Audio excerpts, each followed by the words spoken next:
আসসালামু আলাইকুম। Bright computer টেকনোলজির পক্ষ থেকে সবাইকে স্বাগতম। বন্ধুরা, আজকে বিবিএ কোডের দ্বিতীয় লেসন নিয়ে উপস্থিত হলাম।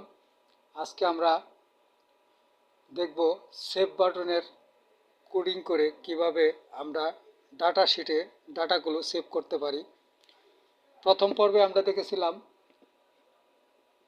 একটি ফর্ম তৈরি করা এবং এই ফর্মটি কিভাবে রিফ্রেশ করা যায়, অর্থাৎ ফর্মের মধ্যে কোনো লেখা থাকলে সেই লেখাগুলো কিভাবে রিফ্রেশ করা যায় সেটা আমরা প্রথম পর্বে দেখেছিলাম। আজকে দেখব আমরা সেভ বাটন ক্রিয়েট করে এবং সেভ বাটনের মধ্যে কোড লিখে আমরা কিভাবে ডাটা শিটে আমাদের ডাটাগুলি এন্ট্রি দিতে পারি। তো চলুন আমরা কোডিং পেজে চলে যাই। এখন এখান থেকে আমরা ডেভেলপার মেনুতে গেলাম। এখান থেকে আমরা যাব ভিজুয়াল বেসিক। এখান থেকে ক্লিক করে দেখেন প্রথম পর্বে আমরা দেখেছিলাম কিভাবে আমরা এখানে এন্ট্রি দিয়ে রিফ্রেশে ক্লিক করলে আমরা এই যে এখানে যে ফর্ম যে ডাটাগুলা লিখব সেটা কিভাবে মানে ক্লিয়ার হয়ে যায়। দেখুন, প্রথমে আমরা এভাবে দেখেছিলাম যে এই যেভাবে ডাটাগুলি লেখার পর আমরা রিফ্রেশ বাটনে যখনই আমরা ক্লিক করব তখনই আমরা এই ডাটাগুলো রিফ্রেশ হয়ে যাবে। তো আজকে আমরা দেখব যে এই যে প্রথমে যে ফর্মটি, আজকে আর ফর্ম ক্রিয়েট করব না, জাস্ট এই ফর্মের যে কালারটি আছে এই কালারটি আমরা অন্য একটি কালার দিয়ে এটি চেঞ্জ করে দেব। তো সেই ক্ষেত্রে আমরা প্রথমে প্রপার্টিস মেনুতে যাব। এখানে গিয়ে দেখেন এই ফর্মটির বাহিরে ফর্মের এই যে টেক্সট বক্স আছে এবং লেবেলগুলো আছে, তার বাহিরে যে ফর্মের যে অংশটা আছে সেখানে ক্লিক করলাম। ক্লিক করে এখান থেকে যে রেডটা আছে সেই কালারটা চেঞ্জ করে দিই। দেখেন এরকম চেঞ্জ করে নিলাম। এখন আমরা এইখানে যে লেবেলগুলো দিয়ে রেখেছি এই লেবেলগুলোকে আমরা সেম কালার করে দেই যেন দেখতে একটু সুন্দর দেখায়। তো চলুন এখানে গিয়ে আমরা সেম কালারটা দিয়ে দিই। দেখেন এখন লেবেলের কালারটা সেম হয়ে গেছে, অর্থাৎ ব্যাকগ্রাউন্ড কালার এবং লেবেলের কালারগুলো এক হয়ে গেছে। আমরা একটু রান করে দেখি। দেখেন ফ্রন্টটার ডিজাইন এরকম আছে। আপনারা যদি ইচ্ছা করেন এখানে কোনো ইমেজ দিবেন তাহলে ইমেজও এখানে দিতে পারেন। তো এখন আমরা যেটা করব, এখানে একটি বাটন নতুন করে তৈরি করব। তো এইখান থেকে আমরা একটি বাটন নিয়ে আসলাম। এই বাটনটি নেওয়ার পরে এখানে আমরা লিখব সেভ। পূর্বের যে ভিডিওটি ছিল সেই ভিডিওটি দেখাইছি যে কিভাবে এই বাটনটার এখানে লিখতে হয়। তো চলুন এই বাটনটা মধ্যে আমরা ক্লিক করলাম। ক্লিক করে প্রপার্টিসে গেলাম। প্রপার্টিসে গিয়ে এখানে দেখেন ক্যাপশন লেখা আছে। দেখেন এখানে ক্যাপশন লেখা আছে। ক্যাপশনের এখানে লেখা আছে কমান্ড বাটন 2। এখানে আমরা লিখব সেভ, SAVE, সেভ, অর্থাৎ সেভ বাটন আমরা এনে লিখে নিলাম। এখন এই বাটনটির কালারটাও চেঞ্জ করে দিই। ধরেন বাটনটির কালারটা আমরা দিয়ে দিলাম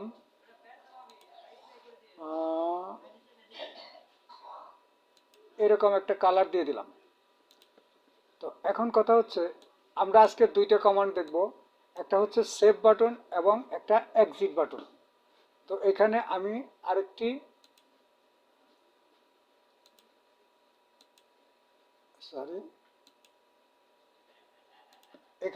আরেকটি বাটন নিয়ে নিই, অথবা এই বাটন থেকেই কন্ট্রোল চেপে ধরে একটি কপি করে নিলাম।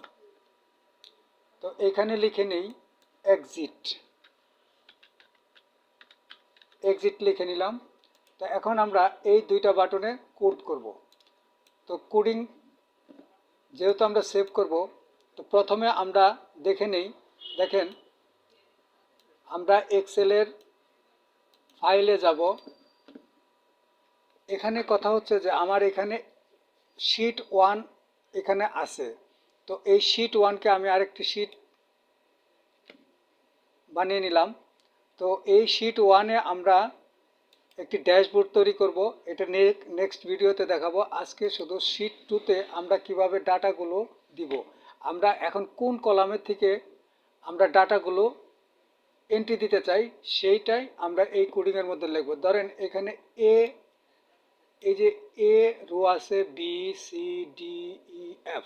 আমি যদি বলি এর থেকে হবে, তাহলে এই এর থেকে দেব, অথবা বি থেকে, অথবা অর্থাৎ আমি এখানে যে রো থেকে ডাটাটি এন্ট্রি করতে চাই সেই রো ওয়াইজ এভাবে যেন ডাটাটি চলে আসে।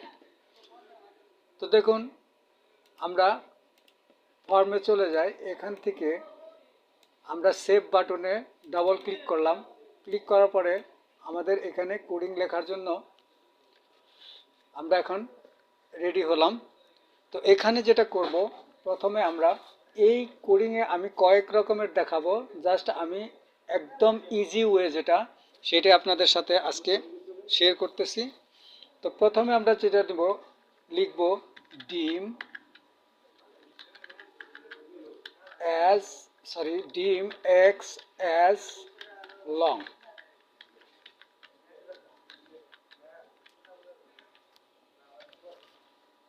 এরপরে লিখব ডিম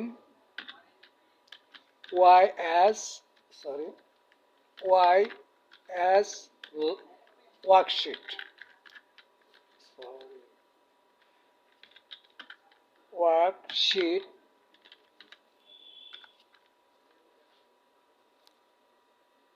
এখন এই ওয়াইকে আমরা সেট করে নিই। Set y equal sheets, first bracket double কোটেশনের এখানে লিখব কোন শীটের মধ্যে আমরা এই ডাটাগুলো দিব। অর্থাৎ আমি এখানে শীট নাম্বার 2-তে ডাটা দিব। দেখেন এখানে এই যে শীট 1, শীট 2 এরকম আছে।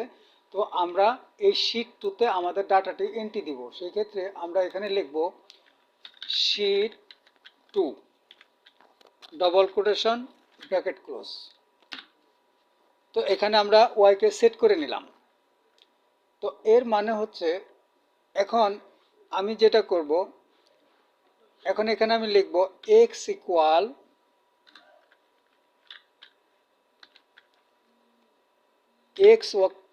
যেহেতু ওয়াই সমান সমান লিখছি শীট 2, তো এখানে লিখব ওয়াই ডট, অর্থাৎ ওয়াই সমান সমান শীট 2। তো এখানে আমরা শিটস ফার্স্ট ব্র্যাকেটের ভিতরে ডবল কোটেশন দিয়ে যে শীট 2 লিখছি ওটা না লিখে এখানে লিখব রেঞ্জ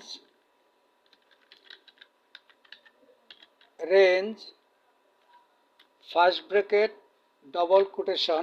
এখন দেখেন এখানে আমরা কোন রোতে থেকে আমরা ডাটাগুলো দিব। ধরেন আমি বি রোতে থেকে দিব। যদি আপনি বলেন এ, তাহলে ওখানে ডবল কোটেশনের ভিতরে এ লিখবেন, অথবা যদি বি থেকে আপনি প্রথম ডাটাটা শুরু করতে চান এরকম রো হিসাবে, তো বি থেকে, ধরেন আমি এখানে থেকে বি থেকে দিব। তো বি থেকে দিলে আমি যেটা করব সেটা হলো ব্র্যাকেট ডবল কোটেশন, এখানে লিখব বি ডবল কোটেশন দেওয়ার পরে এরপরে লিখব অ্যান্ড এম্পারসেন্ট যেটাকে বলে রোজ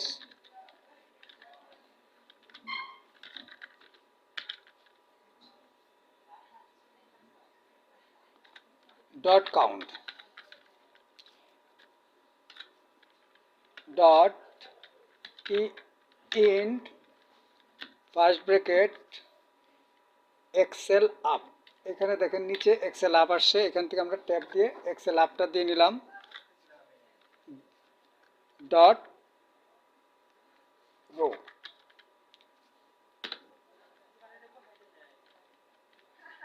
এখন লিখব উইথ ওয়াই ডট সেল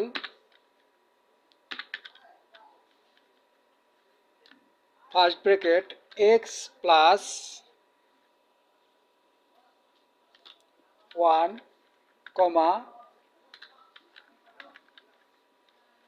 আমরা যেহেতু এখানে বি থেকে শুরু করছি, তাহলে প্রথম দিলাম বি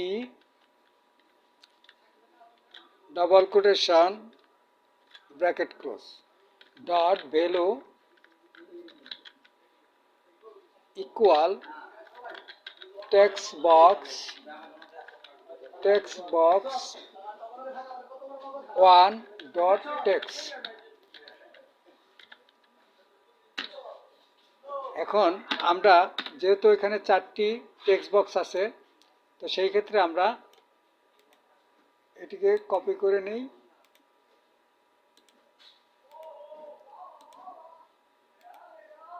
আজকে আসলে ভিডিওটি খুবই একটু লাগতেছে, সেই ক্ষেত্রে পরবর্তী ভিডিওতে আমি আর একটু ডিটেলস করে আপনাদের বলবো। তো জাস্ট আজকে আমি সেভ বাটনটি একটু শর্টকাটে দেখাচ্ছি।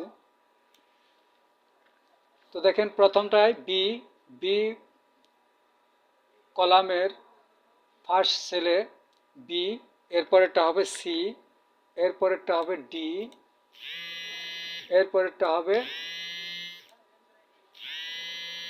F.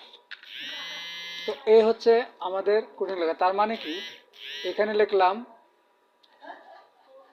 B C D F. দেখেন এখানে এই B C D E, sorry আমি এফ লিখে বলছি, এটা ই। আশা করি বুঝতে পারছেন। এখানে এই বিতে আসবে, সিতে আসবে, ডিতে আসবে, ইতে আসবে। সেই জন্য আমি এখানে সেলগুলো দেখিয়ে দিলাম। এখন যেটা করব, এখানে যে টেক্সট বক্স 1 2 3 4, যেহেতু টেক্সট বক্স 4 পর্যন্ত আছে, তাহলে text box 1, text box 2, text box 3, text box 4।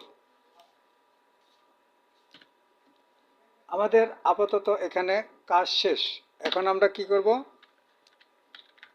Int with দিয়ে শেষ করে দিলাম।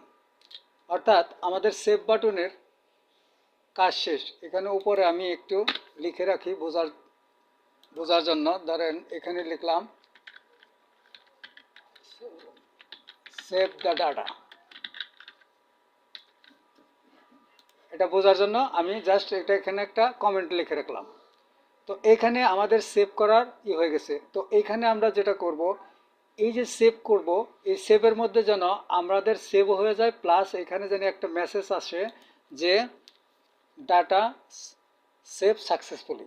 তো সেই জন্য একটা মেসেজ দিয়ে দিই, MSG বক্স ডাবল কোটেশন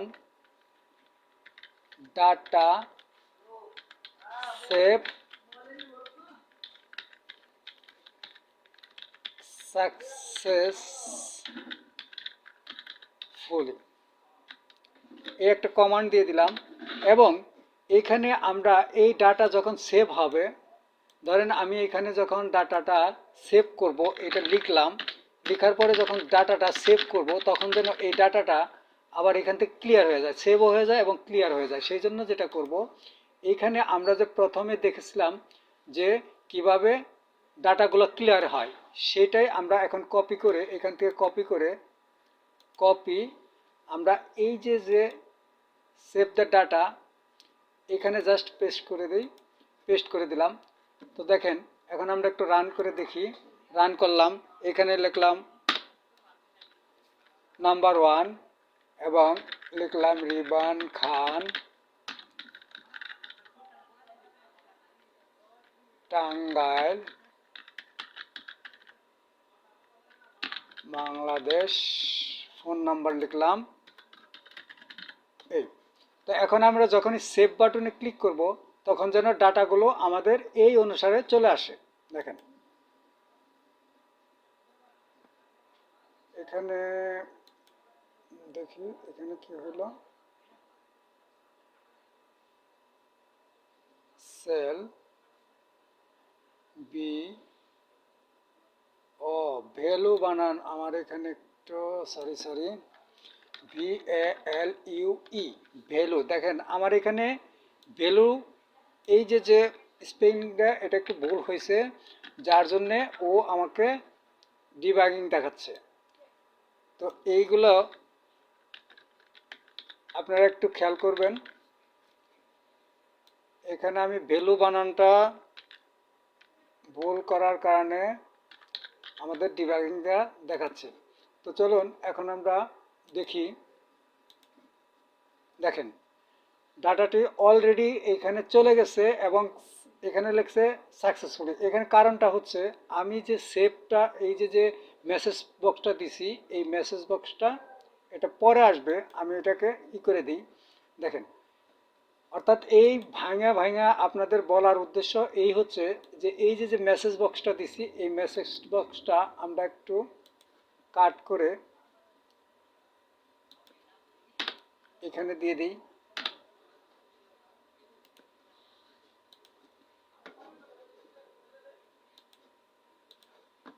চলুন দ্বিতীয় আমরা আরেকটা এন্ট্রি করি, রোমান খান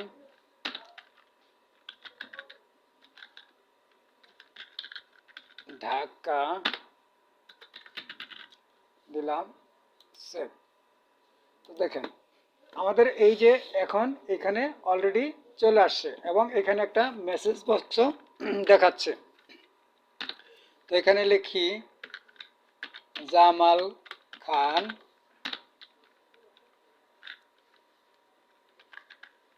বরিশাল। জাস্ট আপনাদের এখানে এই কোডিংগুলো অ্যাপ্লাই করার যে জিনিসটা সেটাই এখানে দেখাইলাম। তো এখানে আমরা সেভ দিয়ে দিলাম, দেখেন এখানেও চলে আসছে। এইভাবে আমরা সেভ বাটন ক্রিয়েট করে আমরা ডাটাগুলো সেভ করতে পারি। এখন আমরা দেখব এই এক্সিট, অর্থাৎ এই ফর্মটা আমরা কিভাবে এক্সিট করব। ধরেন এইখানে যে ক্লোজ বাটন আছে, আমরা এখানে ক্লিক করে এক্সিট করতে পারি, অথবা এখানে একটা কমান্ড লিখেও করতে পারি। এটা এক লাইনের একটা কমান্ড। চলুন আমরা দেখি। এই এক্সিট বাটনের উপর এখন ডাবল ক্লিক করব। ডাবল ক্লিক করে এখানে লিখব আনলোড ইউজার ফর্ম। যেহেতু এখানে ইউজার ফর্ম, দেখেন এখানে ইউজার ফর্ম 1 লেখা আছে, এটার যদি নাম পরিবর্তন করে নিই তাহলে এই যে এখানে যে নামটা থাকবে সেই নামটাই আমরা এখানে দিয়ে দিব। তো ইউজার ফর্ম 1 দিলাম। এই আমাদের এক্সিট বাটনের কাজ শেষ। এখন আমরা রান করে দেখি। দেখেন, সরি, আনলোড ইউজার ওহো, আজকে অনেক ভুল করতেছি ভাই, ক্ষমা দৃষ্টিতে দেখবেন। ফর্ম লিখতে এম না দিয়ে আমি ফর্ম লিখে ফেলছি। আজকে আসলে মোডটা খুব একটা ভালো না, তারপরেও কেন জানি মনে হলো যে একটা ভিডিও তৈরি করি। তো এখন আমরা দেখি এটা রান করে। দেখেন আমাদের এই যে রান করলাম, যখনই এক্সিট দেব আমাদের ফর্মটা চলে আসলো। তো এইভাবে আমরা একটি সেভ বাটন, আজকে আমরা দ্বিতীয় পার্টে যেটা দেখলাম কিভাবে সেভ বাটনে কোডটা লিখতে হয় এবং এক্সিট বাটন কিভাবে তৈরি করতে হয়। প্রথম পর্বে আমরা ফর্ম ক্রিয়েট করা দেখেছি এবং দ্বিতীয় পর্বে দেখলাম সেভ এবং এক্সিট। তো রিফ্রেশ বাটনটা প্রথম পর্বে দেখে আসছি। আপনারা যারা এই ভিডিওটি না দেখছেন তাহলে এটি দেখে আসবেন। পরবর্তীতে এই ছোট ছোট করে এক একটা বাটনের কাজ আমরা শিখব এবং পরবর্তীতে বড় করে প্রজেক্ট তৈরি করে আমরা পূর্ণাঙ্গ একটি সফটওয়্যারের রূপ দেওয়ার চেষ্টা করব। তো বন্ধুরা, যারা আমার এই চ্যানেলে নতুন তারা অবশ্যই আমার চ্যানেলটি সাবস্ক্রাইব করবেন এবং বেল বাটনটি বাজিয়ে রাখবেন, আমরা যেন নতুন নতুন ভিডিও আপলোড করার সঙ্গে সঙ্গে আপনাদের কাছে পৌঁছে যায়। এবং বেশি বেশি শেয়ার করবেন, কমেন্ট করবেন। ভিডিওটি ভালো লাগলে কমেন্ট করলে মনে হবে যে হ্যাঁ, আমরা ভিডিওটি হয়তো কিছু হলেও আপনাদের উপকারে নিয়ে আসতে পেরেছি। তো সেই ক্ষেত্রে আপনারা ভালো করে এই কাজগুলো শিখেন, এই প্রত্যাশা রেখেই আজকের মতন ভিডিও শেষ করছি। ধন্যবাদ সবাইকে। আল্লাহ হাফেজ।